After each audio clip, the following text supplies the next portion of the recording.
Hi everyone, my name is Louie.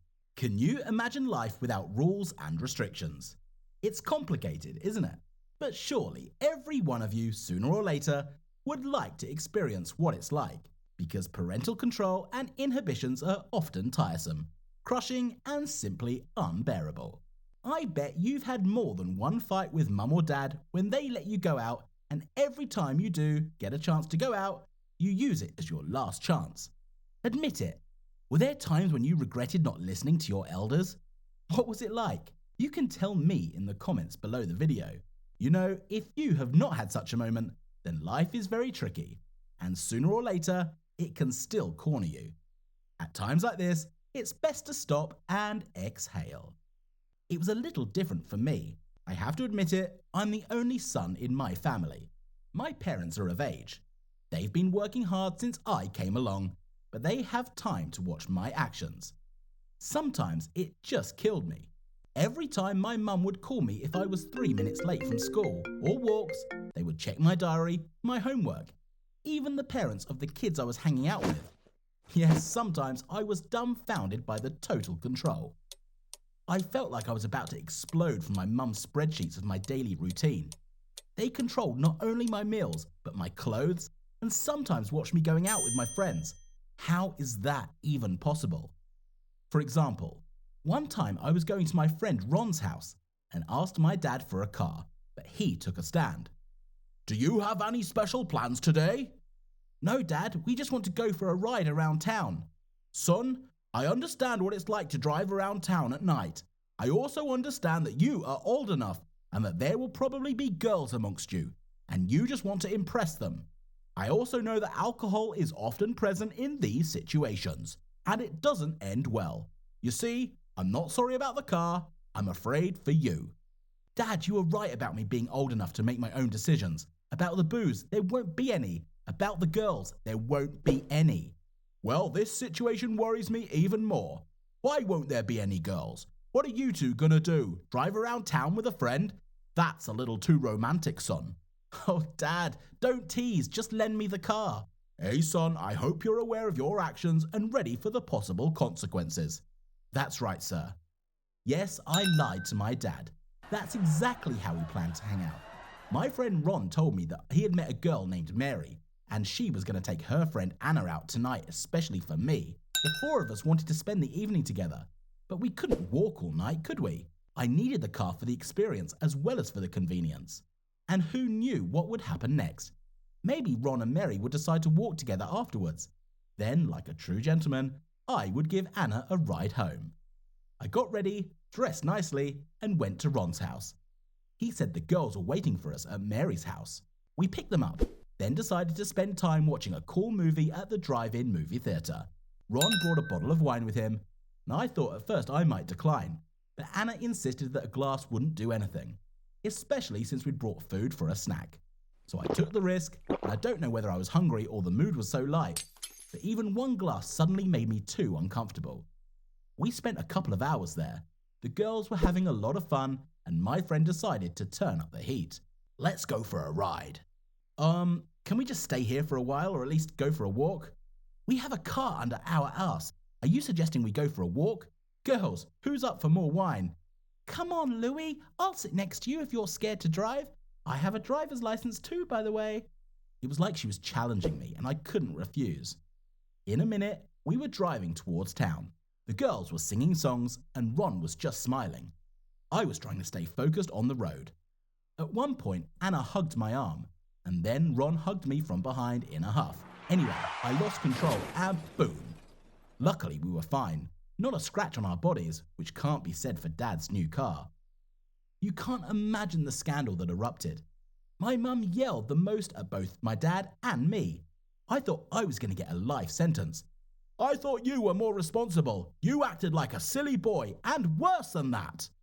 "Maybe I did it on purpose. I'm sick of you and Mum telling me how to live my life all the time." "Oh yeah? All right, son. You want to live by your own rules, without control and advice? Okay, have it your way. I'll see what happens." On that serious note, my father and I parted ways. I hadn't quite figured out what had happened, and whether I should be happy or sad. But then I thought, This is a chance to live my life the way I want, without having to ask or report back to anyone. Isn't that what I've wanted all these years? And then my face broke into a satisfied smile.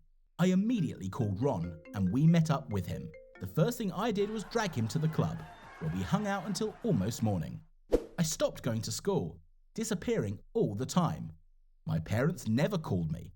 We hardly saw each other at home either, because when I came home, they were asleep, and when I left, they would have dinner and we would hardly talk. I was fine with that arrangement.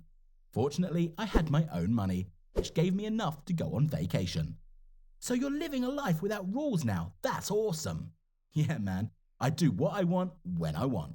How long have you been out of school? 2 weeks. The teachers there must have gone green. What did your parents tell her? I don't know. Not my problem. They'll report back later. I thought my life was just going through a whiteout. Every day, if I wasn't partying, I was walking, just without a break. My routine changed. I was sleeping during the days and partying at night. After another week, I felt a slight twinge of remorse for my folks, but then I chased it away myself. The frantic pace caused me to lose weight. I hadn't eaten my mother's homemade food in a long time. I ate as much as I could, and why I didn't get enough sleep. I made a lot of acquaintances during this period, pulling to hang out here and there.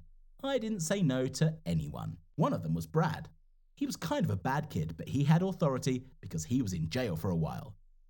I was hesitant about the idea, realizing that their actions were a little against the law, but Brad almost embarrassed me in front of everyone.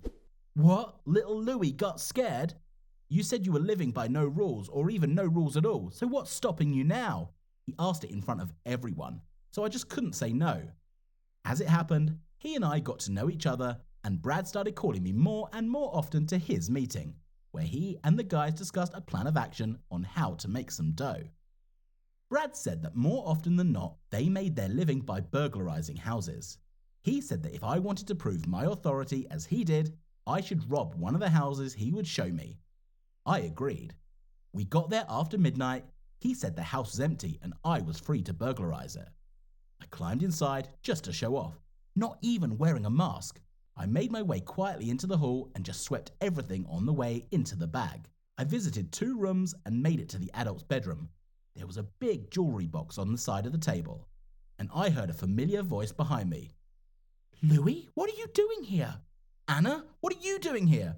This is my house. What's in your hand? At that moment, I felt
apologized and left the bag, but behind me stood Brad.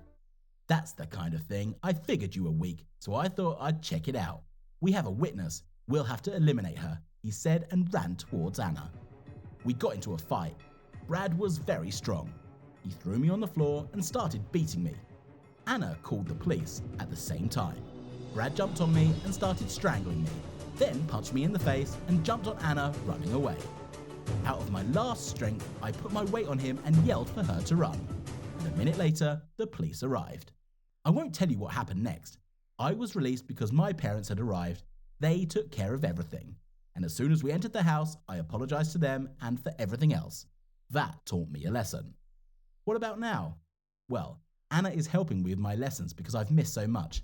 And yes, she and I started seeing each other, only now it's under control. Tell me guys, did you like my story? Write your opinion about it in the comments below the video. Don't forget to give likes, share the video with your friends, and subscribe to the channel.